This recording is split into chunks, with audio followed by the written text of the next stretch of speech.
Okay guys, welcome back to the channel, and this is a quick update. I'm going to be doing my audio on my device as usual, like I've been doing a lot of the other stuff. If you've noticed, I'm standing in front of a green screen, and it's because I'm actually in the basement, and this is what I'm resorting to now to see if you guys enjoy a style I'm doing. So I might be moving that old set down here. I haven't fully decided. However, I have decided to really buckle down and get in this room renovated. I'm just waiting to hear back from a couple of my contractors to see if they're able to do it. If there's any weird sounds in the background, I'm still working on a couple things, so I have a couple things running in the background. So first things first, before I continue with this Tales of the Basement video, I'm going to get this out of the way. I'm going to do it one-handed.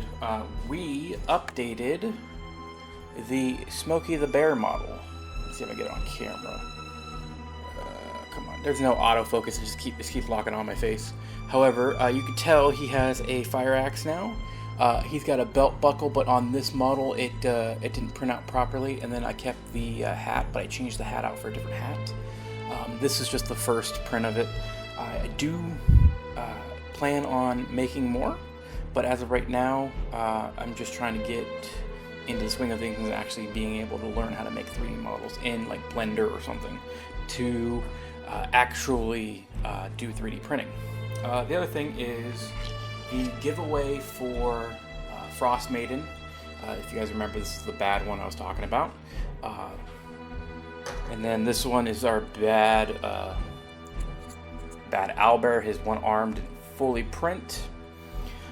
We had to cancel the giveaway.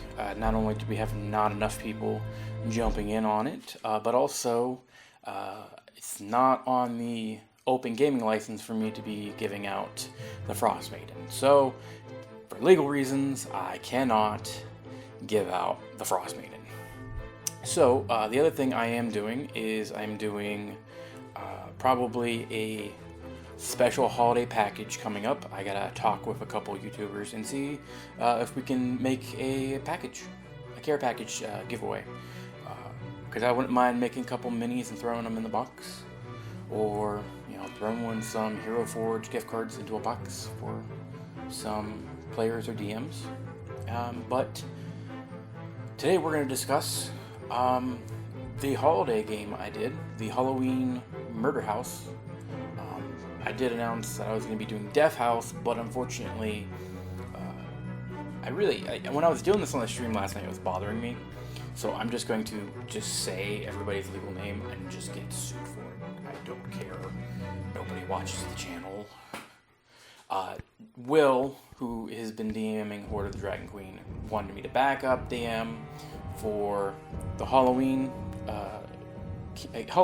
campaign, which was going to be a one-shot. However, the reason why we were doing the Halloween one-shot was because Seth couldn't make it. He was one of our main players, and then we had 2 other players from the last session not able to make it. So I ended up having just Jeremy and Dave. Jeremy always plays his Witcher character, and I think he's still doing like a monster or Dragon Slayer in the Horde of the Dragon Queen. And then Dave always plays the halfling barbarian in our group for Horde of the Dragon Queen. So, any which way, Will was actually able to DM this one because he does a lot of stuff during the week, so him being prepared for it, he managed to get home on time and sit down and prep the game ahead of time to get us situated. So we had one open slot, and we found our Descent to Avernus player, Mike, which is weird because we have another. This is the third Mike we know. He ended up coming back to the game, and we were going to tell him, like, hey, you should come back to Horde of the Dragon Queen if we have an opening. We do miss having you at our table. And he told us, like, yeah, he's been super busy, and he misses coming to the Descent to Avernus campaign. He missed being able to go back to it. So we were doing a weird version of Will said it was like Munchkins plus D&D. So what he was doing was he took the game Betrayal on Haunted Hill, which had tiles, and you'd open up a door, and then that room would appear. So that was kind of nice to do it that way, and we also initiated the really cool rule of you roll your initiative ahead of time, and that's your initiative roll for the campaign. We did switch, I think, in the middle of it to like rolling again to just see where everybody's actions are. And what happened was he used one of my rules where you spend a little bit of time with one player that's in a separate group, and then you spend another separate amount of time with another group. And he was doing it with the initiative tracker, which was nice. So everybody worked together on one initiative while the other player worked on another initiative. So we didn't get into another combat encounter like that where there's two encounters going on at once. However, we still had to deal with an encounter while the other player had to search an area of the haunted house. So our party for this event was I was playing Smokey the Bear, which was basically the reason why I remodeled him. He had a great axe, and I'm like, you know what? I don't want to use a great axe. I want to use a fire axe. So he used a fire axe, and that's what kind of became the standard for him now. I could technically use the versed model for Eberron stuff, just have him have a weird type of weapon, but I'll just let it go. Gonna let it go. I could probably use him in Starfinder, but I digress. Dave, I was trying to remember on stream, and I was like, he was a gnome. No, he was a Kenku ranger, and I remember when a situation happened, and I was like, bad idea. He immediately started copying, bad idea. Like every few minutes, bad idea. So he was having more fun in that role than I think the halfling barbarian and the druid he has played before for us, because he couldn't actually speak to us, but he knew how to like mimic what we were saying to get the point across, and he was having so much fun with it. Because this campaign was completely broken, just on the mere fact that we were by far having a wonderful time just playing. Mike, who was the one from Descent to Avernus, he was playing it's the evil dwarfs that like kind of live in the Underdark, Dragar. That one, I'm like, yeah, go ahead, play it, because it's not like we're gonna have a whole campaign and it's gonna have like a broken thing. But even if so, he was our cleric, and the stuff that was going on was just what was going on with him, and then how we were kind of like halfway through the campaign going, can you heal us? Can you give us heals? Because I died about 3 times as Smokey, and I'm a barbarian at level 5, and I get knocked down like 3 times, and I'm just gone.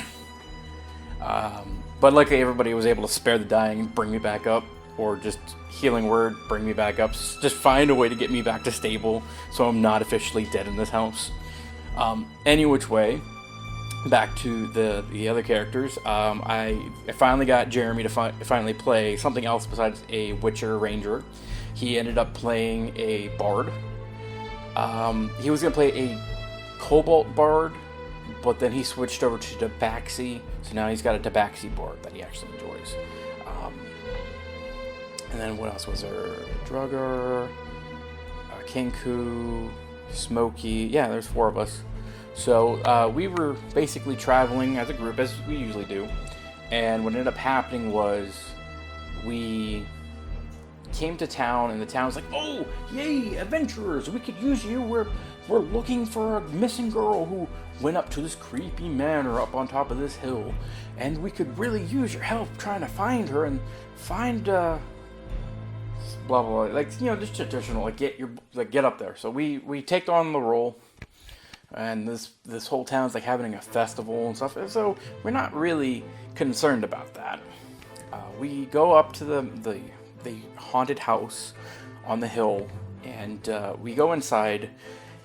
If I recall correctly, the Bard tried to knock on the door because something had happened where the door shut, and then we started hearing some weird crap, and we're like, "Yep, nope, we're out of here. We're leaving. We're out. Nope."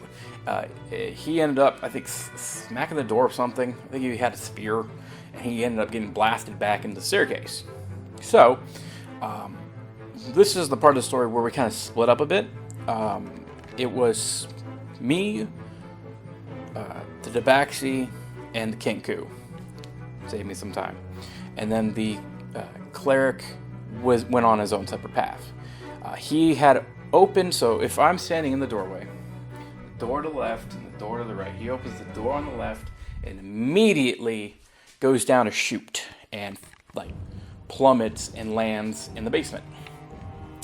So I didn't want to get trapped in the basement, so I'm like, hey, we should go upstairs and see if we can get downstairs, because I'm afraid to open up any other doors because we might not be able to get to the basement if we just keep going one way.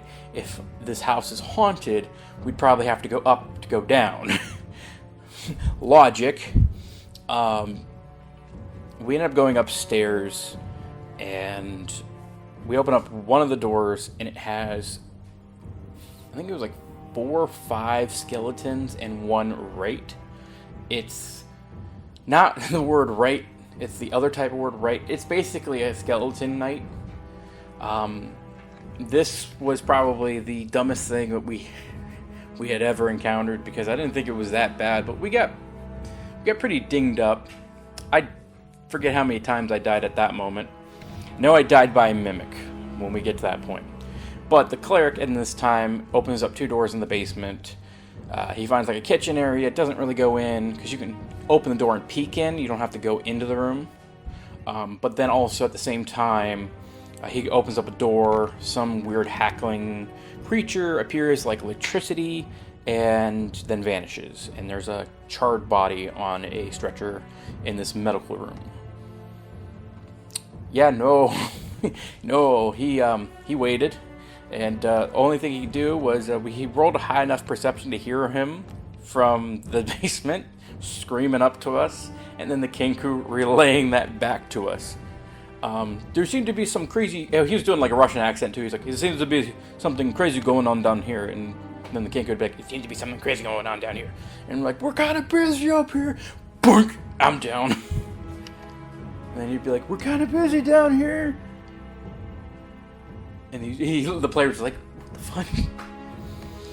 So I ended up getting downed and then brought back up for, I think, I don't want to say half health, but I know I got down at some point. It was either when I suplexed the skeleton knight, the right, onto the ground, or it was when a lot of stuff was going on. Because I was going, and I found a way to combo him too. To make my Smokey the Bear the Barbarian Wizard, I found taking 3 levels in Barbarian and 2 in Wizard would work out fine. However, if I rage, I can't use any spells. So that was the counteractive for me not to always use the subclass.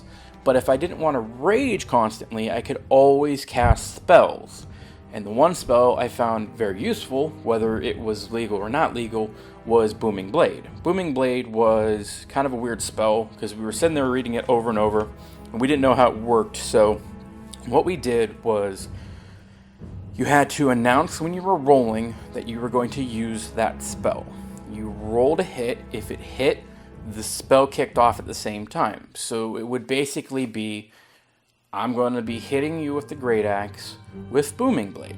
So I'm going to roll the d20. It hits. Okay, I'm going to add the Booming Blade damage on top of the Great Axe damage. So I was starting to deal a lot more damage that way. And then the counter thing to it was, the creature was stuck in a spot and could not move for one, I want to say one turn, turn order. If he had moved, he took additional damage. It was like additional thunder damage for moving, because it basically, it was a sound, I want to say it was a sound wave type of an attack. But I know there's someone who's going to be like, oh, Booming Blade is actually this, and you weren't yours on that, right? Yeah, okay, I'll give you that.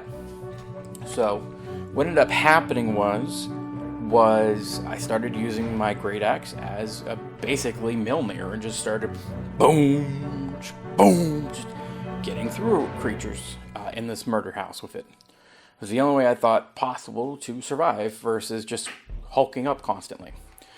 However, the counter argument to it was I was sick and tired of the right or the skeleton knight. I decided to grab him and suplex him. The moment I suplexed him was the moment I nearly died. He tried to do life drain and almost got me. And I think I didn't do something right, and we just let it go. But I basically, in 2 turns, I was able to suplex him and hold him down on the floor while I'm getting clawed to death. While they're trying to pick off the other skeletons. The cleric's just doing his own thing. But the Kenku almost shot me. He had to shoot a couple skeletons, but he had to shoot through me. If he rolled a 1, he would hit me. He didn't hit me, thank God. But he didn't hit the armor class either. And then our bard used Shatter and destroyed the kind of minion skeletons and dealt about half damage to everybody in the room except for the Kenku, because the Kenku was in the hallway still shooting in. Then it was the bard, and then I was knee deep in the battle. So after that encounter, I basically just say, alright, we're going to go downstairs. Just going to go down. So I take a spear. Apparently I had a spare spear in my backpack. We tie some rope, and we use the spear as kind of like an anchor in case we can't get back up. So we crawl down, and the cleric's down there, and he's like, what took you so long to come down? And we're like, skeletons.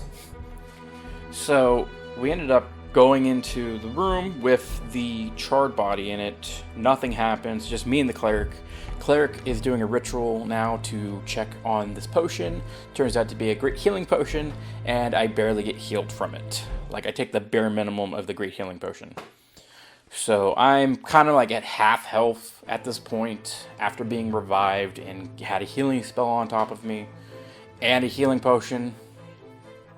Pretty much everyone else has like bumps and scrapes. I'm pretty exhausted and beat and bloody. So we go through a couple more rooms. What was the main? Okay, the kitchen. We go from the kitchen to the game room, and the Kenku walks into the game room, and he messes with a chessboard with a puppet on the other side of the chessboard. So he moves a couple pieces, and he wins the chess game. We're kind of sitting there going, why couldn't it have been Slappy? He's like, no, it's Jigsaw from Thaw. No. It's Slappy would have been funnier because of the way you're doing it, because you're not doing it like him, it's like, ha, ha, ha. You're just like, ha, ha, ha. And we were kind of making fun of Will for that, because like Will does stuff comedically, and it just didn't work with what he was trying to do. But what happened was the room keeps rotating, and it spins out of control and teleports him and the room somewhere else. So we open up the door after, I think it was I forget where the bard was doing at this time, but the cleric rushes back to the charred room where I was at, and he tells me that the Kenku went through the room, door shut, and then all of a sudden I hear a loud noise and gone. So I go over there and I start opening and closing the door to make sure that this isn't just some stupid parlor trick where one of us walks in and immediately the door takes us somewhere else. So I'm going to explain the Kenku part first, and then we'll go back to the encounter that happens in the destroyed game room, because that's basically what it was. We do find the Kenku later. He's actually in a different upstairs part of the house, connected to, so basically the upstairs hallway we were at where the skeleton attack was, we went straight. This room is where the game room was, and then after that was a chapel. To the left of that was an armory. So he opens up the armory door, and he goes in there, and he finds a couple of strange weapons. This being a one-shot, no idea what Will has planned. Lo and behold, we discover that he's got literal guns and a landmine in this room. No idea why. It's a holiday one-shot, I don't care. The Kenku cannot figure out what a deagle is. He didn't roll high enough to understand what a deagle is, but he takes a deagle with him. He finds a belt buckle, and we're like, no, it's not just some regular belt buckle. It's a Texan belt buckle. And I'm like, by the time he comes back to our group, he's gonna have a Dallas Cowboy jersey and a, what's that one guy? Doug Dimmadome hat. And we're just gonna be like, where'd you go? And he'd be like, Texas. So, yeah, while he's doing all that stuff, we are going into the destroyed game room, and immediately something moves in the room. We leave the room, close the door, and we notice there was something strange going on. So, I attack a mimic because I believe the bard found a mimic. And lo and behold, I get killed by another mimic. So there's 2 mimics in this room. So, I managed to get half the health on the first mimic down, which I believe it was a chest at one point, and it transformed into something else. But the other one was basically a tapestry. That was the word I was looking for, tapestry. So when I got knocked out, this thing's just trying to nibble on top of me, and the cleric's like, oh no you ain't. He heals me, and I end up trying to get this thing off of me as much as I can. Lo and behold, that had a pain in the butt to get off, because mimics just immediately just start absorbing like they're the thing from another world. So, I digress. We get through the encounter, and we decide to check another part of the house, and that's when we bump into the Kenku. The Kenku takes us to the altar. The altar was supposed to heal us, but we never used it. Will tells us at the end of the game, like, yeah, you guys had like a couple safe zones. We had the altar, which you guys randomly pulled next to the armory. I go into the armory, and I tried to learn weapons because I'm a freaking wizard. So I should be able to learn what these things are. No, I didn't even roll high enough to even know what they were. The Kenku beat me by 2 points.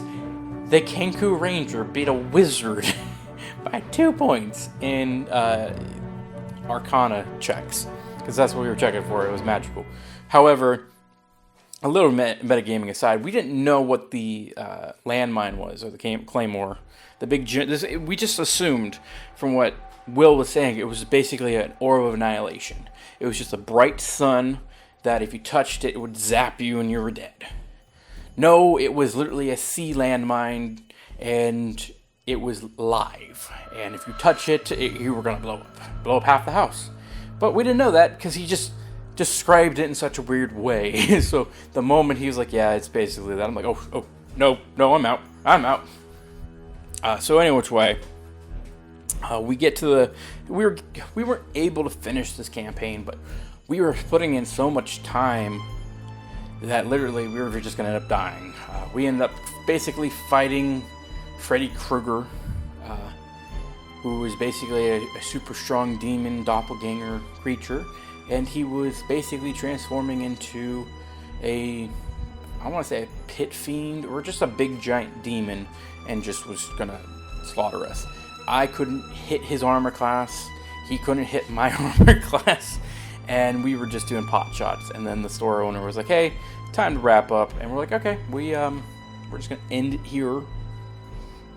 Womp womp womp. But yeah, that was it for Murder House. I finished this as fast as I can for you guys. I know I missed a lot of detail, but again, I have been super busy, and I don't just record 4 hours of the table just so I can do these videos.